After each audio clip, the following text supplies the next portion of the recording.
కాలయాపన అంటే కాలాన్ని వృధా చేయటం. కాలాన్ని ఉదాసీనంగా గడిపేయడం.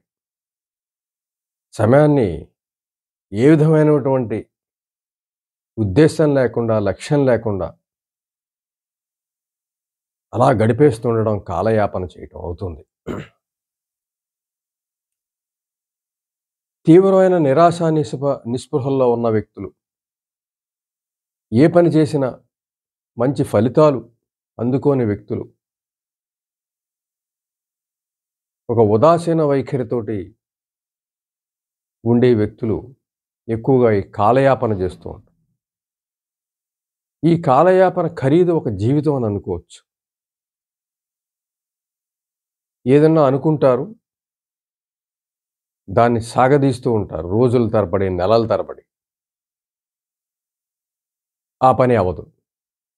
చివరికి అది బహుశా పీకల మీదకొచ్చాక, ఇంక తప్పదు అనే స్థితి వచ్చాక, అప్పుడు కంగారుగా, ఆందోళనగా పని పూర్తి చేయడం అనేది కొంతమంది వ్యక్తుల దగ్గరుంటుంది. ముఖ్యంగా ఈ కాలయాపన అనేది నెగెటివ్ యాస్పెక్ట్‌గా మనం తీసుకోవాలి. పాజిటివ్‌గా ఉన్నటువంటి వ్యక్తులు కాలయాపన అనేది ఉండదు. అనుకున్నది అనుకున్న వెంటనే చేస్తారు. అది ప్రాథమిక లక్షణం. పాజిటివ్ మైండ్‌తో ఉన్న వ్యక్తులు అనుకున్న వెంటనే ఆ పని పూర్తయ్యేంత వరకు దాని మీదే ఉంటారు. ఆ పని పూర్తయ్యాక మరో పనిలోకి వెడతారు. అది పాజిటివ్‌నెస్. కానీ నెగెటివ్ మైండ్‌తో ఉన్నటువంటి వ్యక్తులు కాలయాపన ఎక్కువ. కాలాన్ని ఊరినే గడిపేస్తూ ఉంటారు. ఏదైనా ఒకటి అనుకున్నప్పుడు అది నెలలు పట్టొచ్చు, సంవత్సరాలు పట్టొచ్చు. చివరికి అది చేయాల్సిన అవసరం, పరిస్థితి ముంచుకు రాకపోతే అసలు చెయ్యని పరిస్థితి గూడా జరుగుతుంది. ఆ పని అలా కాలగర్భంలో కలిసిపోతుంది అలా కాలగర్భంలో. మరి ఈ కాలయాపన ఎక్కడి నుంచి అలవడుతుంది? ఇది మధ్యలో వస్తుందా అంటే చాలా చిన్నప్పటి నుంచే ఉంటుందిది. బాల్యాన్ని సరిగ్గా గడపకపోవడం, బాల్యంలో ఎదురైనటువంటి నిరాశలు, నిస్పృహలు, నిర్లక్ష్యాలు, కఠినమైనటువంటి పరిస్థితులు, ప్రేమ, భద్రత సరిగ్గా లభించకపోవడం, తీవ్రమైన ఒంటరితనం ఎదుర్కోవడం, ప్రపంచాన్ని ప్రేమించే ప్రదేశంగా కాకుండా ద్వేషించే ప్రదేశంగా చూడడం. ఇవన్నీ కూడా బాల్యంలో ఏర్పడే అవకాశం. అది తర్వాత కంటిన్యూ అవుతుంది.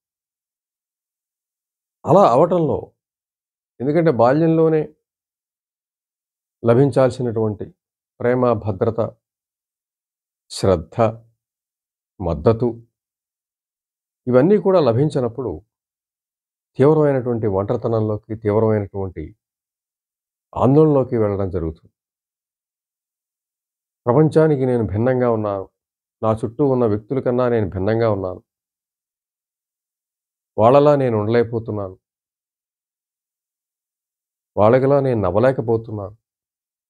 ఏదో ఒక భిన్నత్వం నాలో ఉంది అనే భావన మొదలైతే అక్కడి నుంచి తీవ్రమైనటువంటి నిరాశా నిస్పృహల్లోకి వెళ్ళడం జరుగుతుంది. ఆ నిరాశా నిస్పృహ ఏమవుతుందంటే ఏ పని చేపట్టకుండా చేస్తుంది. ఒకవేళ అత్యవసరమైన పనైనా గూడా ఊరినే కాలయాపన చేయిస్తుంది. చివరికి అది అవసరమైతే చేయటం లేకపోతే దాన్ని పక్కకి తోసేయడం ఇలా జరుగుతూ ఉంటుంది. మరి ఈ రకమైనటువంటి కాలయాపన ఒక జీవితకాలపు ఖరీదు అవుతున్నప్పుడు దీన్ని తప్పనిసరిగా మధ్యలో ఏ వయసులో అయినా సరే ఇలా జరుగుతున్నది అని అనుకున్నప్పుడు తప్పనిసరిగా దాన్ని మార్చుకు తీరాలి. ఎలా మార్చుకు తీరాలి? ముఖ్యంగా బాల్యంలో కోల్పోయినటువంటివన్నీ కూడా మళ్ళీ వాటిని వ్యక్తి తనంతట తాను సొంతగా సాధించుకోవాలి. బాల్యంలో కోల్పోయిన ప్రేమ గాని, భద్రత గాని, మద్దతు గాని, శ్రద్ధ గాని ఇవన్నీ కూడా వ్యక్తి తనంతట తాను సొంతగా నేర్చుకోవాల్సి ఉంటుంది. తనని తాను ప్రేమించుకోవాల్సి ఉంటుంది. తన పట్ల తన తీవ్రమైన శ్రద్ధను చూపించాల్సి ఉంటుంది. తన సంతోషం కోసం కృషి చేయాల్సి ఉంటుంది. తన ఆనందం కోసం కృషి చేయాల్సి ఉంటుంది. తనకి తను మద్దతుగా నిలవవలసి ఉంటుంది. చెప్పాలంటే ఒక యుద్ధాన్ని ప్రారంభించాలి. అతని జీవితం యుద్ధభూమిలో ఉన్నట్టే.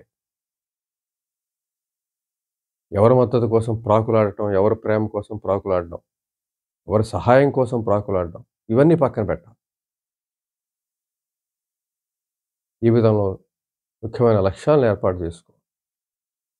ఒకసారి లక్ష్యం ఏర్పాటు చేసుకుంటే ఇంకా దాని మీదే ఉండాలి.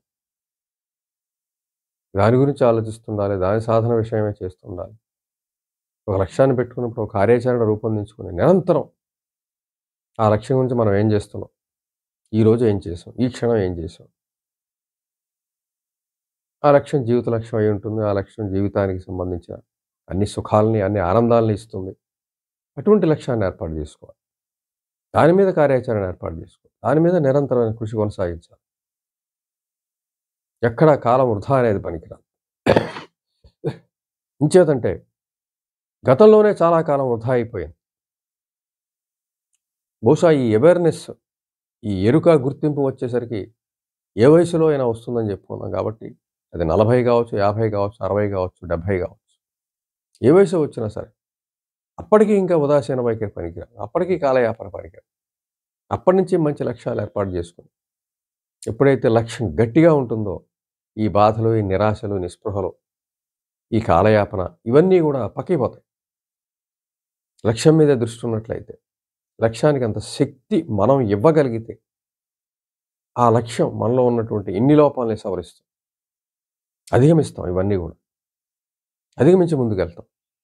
ఆ లక్ష్య సాధనలో కొత్త జీవితం ప్రారంభమవుతుంది. అంతకుముందు లేనటువంటి ఒక ఆనందకరమైనటువంటి జీవితం మొదలవుతుంది. అంతవరకు దుఃఖం భరించి ఉండొచ్చు. కాలయాపన జరిగి ఉండొచ్చు. కానీ అప్పటి నుంచి కాలానికి విలువ పెరుగుతుంది. సమయానికి విలువ పెరుగుతుంది. అప్పటి నుంచి ఆనందం దొరుకుతుంది. వ్యక్తిగతమైనటువంటి గౌరవం పెరుగుతుంది. హోదా పెరుగుతుంది. ఎవరో ఇచ్చే గుర్తింపు కోసం కాకపోతే తనకి తను ఒక గుర్తింపు, తను సాధించినటువంటి విషయాలు సంతృప్తినిస్తాయి. ఒక భద్రత ఏర్పడుతుంది. ఒంటరితనం పోతుంది. ఉదాసీన వైఖరి పోతుంది. మానసికంగా వెనుకబాటుతనం పోతుంది. ఒక ఉత్సాహం, ఒక ఉల్లాసం వస్తుంది. ఒక ఆనందకరమైనటువంటి పరిస్థితులు వస్తాయి. నిరంతరం అలా సాధన చేస్తూ ఉండాలి. దానికి సంబంధించిన అన్ని విషయాలు చేపడుతుండాలి. లక్ష్యానికి సంబంధించి, జ్ఞానానికి సంబంధించి ఏమన్నా పుస్తకాలుంటే చదవాలి. వ్యక్తులుంటే కలుసుకోవాలి. ఎవరి సహాయాన్ని అవసరమైతే తీసుకోవాలి. ఎమోషన్స్ అన్ని పక్కన పెట్టేయాలి. మంచి గట్టి లక్ష్యం ఏర్పడితే ఎమోషన్స్ ఏం చేయలేవు. సిగ్గు, బిడియం, మొహమాటం ఇటువంటివన్నీ లక్ష్య స్థాయిని బట్టి ఇవన్నీ కొట్టుకుపోతాయి. లక్ష్యం గట్టిగా ఉన్నట్లయితే, అది స్ట్రాంగ్‌గా ఉన్నట్లయితే, ఇవన్నీ కూడా ఈ నిరాశ, నిస్పృహలు, నెగెటివ్ మైండ్ ఇవన్నీ కొట్టుకుపోతాయి. అంచేత గట్టి లక్ష్యాన్ని ఏర్పాటు చేసుకొని, కార్యాచరణ ఏర్పాటు చేసుకొని, దానికి సంబంధించిన ఏం చేయాలంటే అది నిరంతరం చేస్తూ ఉన్నట్లయితే, ఆ లక్ష్యాన్ని సాధించడం జరుగుతుంది. జీవితాన్ని మార్చుకోవడం జరుగుతుంది. ఆనందకరమైనటువంటి స్థితిలోకి వెళ్ళడం జరుగుతుంది. కాబట్టి కాలయాపన చేసి ఒక జీవితాన్ని పోగొట్టుకోవడం కంటే మంచి లక్ష్యాన్ని ఏర్పాటు చేసుకొని సరికొత్త జీవితాన్ని ప్రారంభించడం అనేది ప్రాథమిక కర్తవ్యం.